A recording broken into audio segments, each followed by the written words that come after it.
What's up, guys?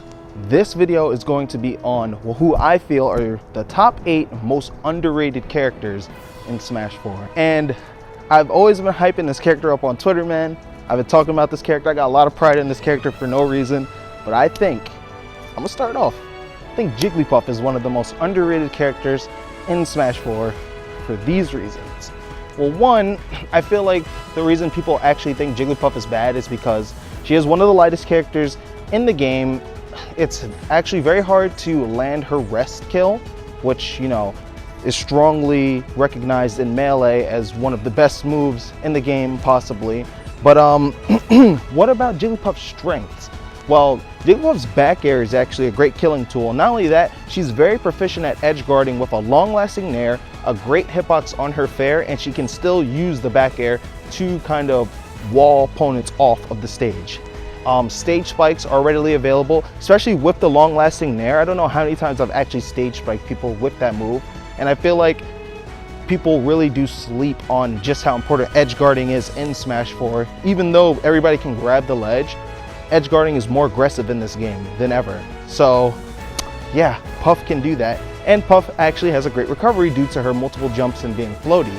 Now, the thing is, Puff doesn't actually have combos, so when it comes to stringing together moves, it almost feels like in the neutral, you're playing Brawl all over again, or Brawl Puff.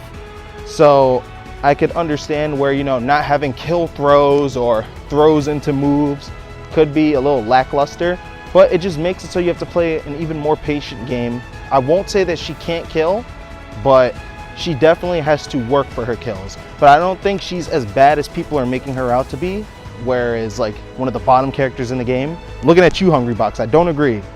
I think Puff isn't that bad. And hopefully, H-Box, you give her more of a shot. I actually find her very enjoyable to play myself. Rob. Now, people actually do think that Rob is a good character, but I think they underlook or underappreciate just how good he is in this game. I came back from Brawl where Rob was, whew, he didn't have a shield. He didn't have a lot going for him. But in this game where he has an up smash that has a hitbox that kind of sucks you in, and then you just get destroyed, his hoo-ha is actually one of the strongest kill options in the game, in my opinion. Like, that thing can kill early.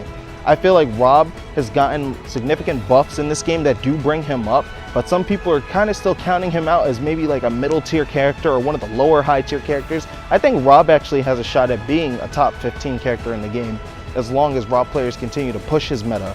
So honestly, I want to see more from Rob. Lucas. Now, there aren't a lot of Lucas players or, you know, enough Lucas representation in the meta for Smash 4, but I feel like he is a character that is significantly underlooked and underappreciated.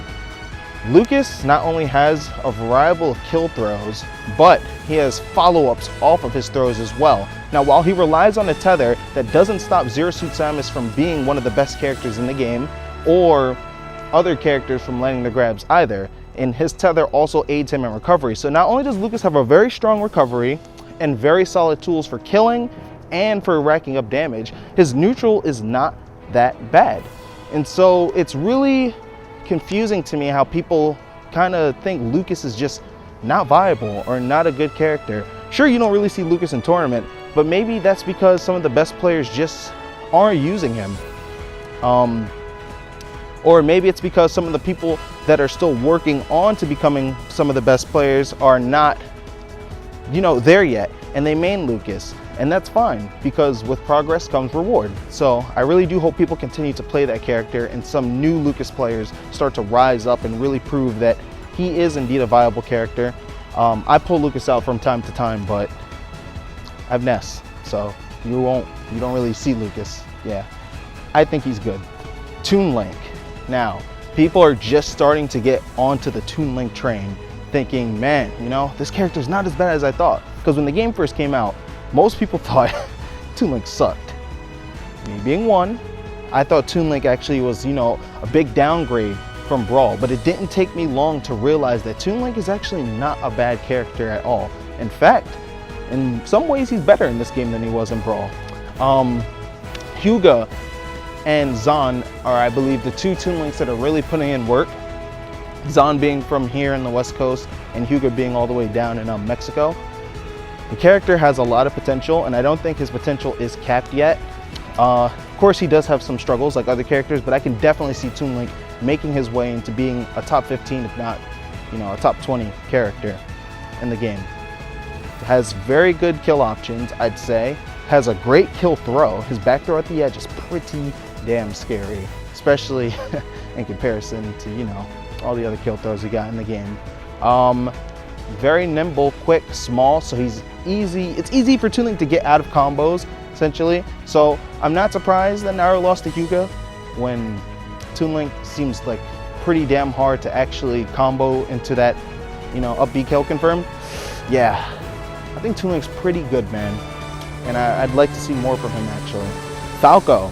Now, I remember when the game first came out, it was the general idea that Falco was garbage. He was nothing like his Brawl self, nothing like his Melee self. Falco was a completely different character, lost so many tools, and people, including myself, thought, man, they butchered this guy.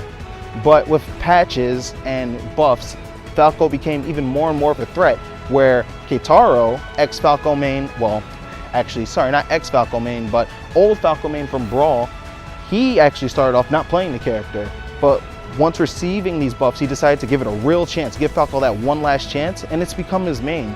And he's been doing very well on the East Coast and the Tri-State region, where, we have all these other top tier characters. His Falco's performing very well, beating these guys and beating these characters. And Falco definitely has underlooked tools. While his recovery is abusable like Fox's, because if they fire Fox, in my eyes, they should be dead or taking a lot of damage. Still has a great illusion, especially an illusion that he can use on stage to possibly combo into his ridiculous back air that kills extremely early. He has combos off of throws. I won't say he has kill throws because he doesn't, but if you get to a too high of a percent and you get up thrown or back thrown and that laser hits you, you're dead. He can't camp you with lasers really. That's a downside, but his reflector is still useful, especially because it extends from his body, so you're able to catch people far away or keep them at bay. And I feel like his neutral isn't as bad as it used to be, making him not low tier. He's not a low tier character, definitely not. I think he's definitely one of the upper middle tier characters, and Falco has seen some success, but I think Keitaro is really the only one that's kind of doing it at the moment. And I feel like more people could be taking advantage of the character and making him better. Dr. Mario is a character that you've seen is kind of used for counter-picking people in a sense. Dr. Mario isn't actually that bad, or I won't say that's his only use for counter-picking Pikachu. Dr. Mario does not have the combo ability that Mario does, but he excels in kill power. His range is not that good, like Mario's, and his air momentum's not that good, but when he does grab you, regardless if it's just a couple hits, you're going to take a lot of percent. Now, a downfall to Dr. Mario is his recovery, and that's where I feel like he really suffers in terms of character viability.